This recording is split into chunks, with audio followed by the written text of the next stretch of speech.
Hallelujah. Praise the Lord. In Psalm 113, verse number 3, the Bible speaks about the greatness of God, and it reads like this: from the rising of the sun and its going down, the name of the Lord has to be praised. ಕೀರ್ತನೆ 113ನೇ ಅಧ್ಯಾಯ, ಅದರಲ್ಲಿ 3ನೇ ವಾಕ್ಯ ದೇವರ ಶ್ರೇಷ್ಠತೆಯನ್ನು ತಿಳಿಸುವ ಹಾಗೆ ನಮಗೆ ಈ ರೀತಿಯಾಗಿ ಹೇಳ್ತದೆ: ಸೂರ್ಯನು ಉದಯಿಸಿ ಸೂರ್ಯನು ಮುಳುಗುವವರೆಗೆ, ಅಸ್ತಮವಾಗುವವರೆಗೆ ಕರ್ತನ ನಾಮವು, ಅಲ್ಲಿ ಗಮನಿಸೋಣ, ಕರ್ತನ ನಾಮವು ಸ್ತುತಿಸಲ್ಪಡಬೇಕು ಎಂಬುದಾಗಿ. The name of the Lord has to be praised. This is very important. And praise has to be, our praise has to be equal to God's goodness and God's faithfulness and God's nature. Hallelujah. Amen. See the time duration from the rising of the sun till it's go down. Hallelujah. ದೇವರಿಗೆ ನಾವು ಸಲ್ಲಿಸುವಂಥ ಸ್ತುತಿ ಅದು ದೇವರ ಘನಕ್ಕೆ ಯೋಗ್ಯವಾದಂಥ ಸ್ತುತಿಯಾಗಿರಬೇಕು. Prayer amen. ದೇವರ ಒಳ್ಳೆಯತನಕ್ಕೆ, ನಂಬಿಗಸ್ತಿಕೆಗೆ ಮತ್ತು ಆತನ ಸ್ವಭಾವಕ್ಕೆ ನಮ್ಮ ಸ್ತುತಿ ಅದು ಯೋಗ್ಯವಾಗಿರಬೇಕು. ಹಲ್ಲೆಲೂಯಾ. ಅಲ್ಲಿ ಸೂರ್ಯನು ಹುಟ್ಟಿ ಮುಳುಗುವವರೆಗೆ ಎಂಬುದಾಗಿ ದೇವರ ವಾಕ್ಯ ನಮಗೆ ಹೇಳ್ತದೆ. ನೋಡಿ ಪ್ರೇಯರ್, ಸಮಯ ಅವಧಿಯನ್ನು ನೋಡಿ, ದೇವರು ಎಷ್ಟು ಸ್ತುತಿ ಹೊಂದುವುದಕ್ಕೆ ಆತನು ಶಕ್ತನಾಗಿದ್ದಾನೆ ಅಥವಾ ಆತನು ಯೋಗ್ಯನಾಗಿದ್ದಾನೆ.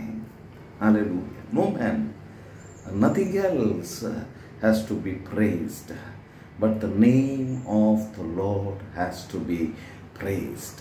Hallelujah.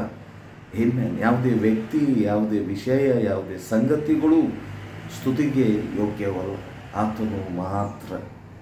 See, when somebody do something to us, we keep speaking about that person always, with everyone. Some little earthly help that person has done to us, and we keep speaking about that person always. We don't get tired about speaking what he has done.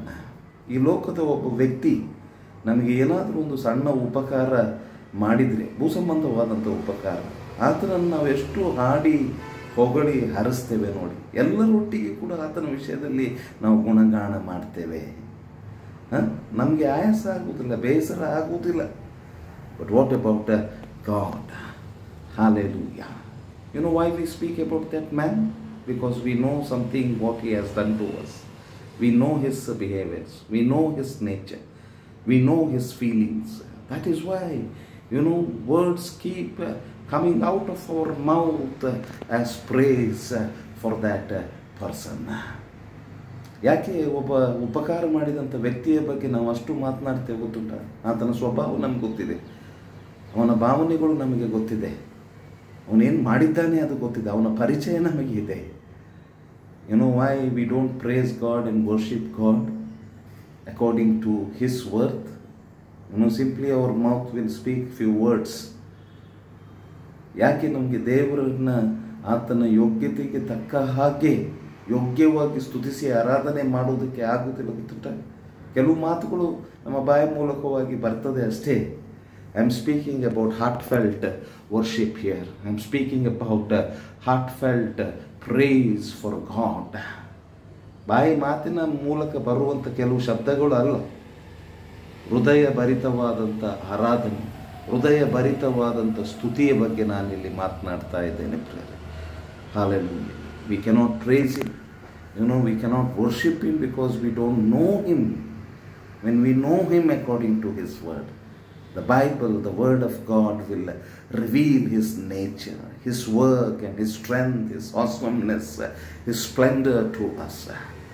When we read the word of God, when we know the Lord through His word, hallelujah, when we live with Holy Spirit will bring forth that praise and worship for our God.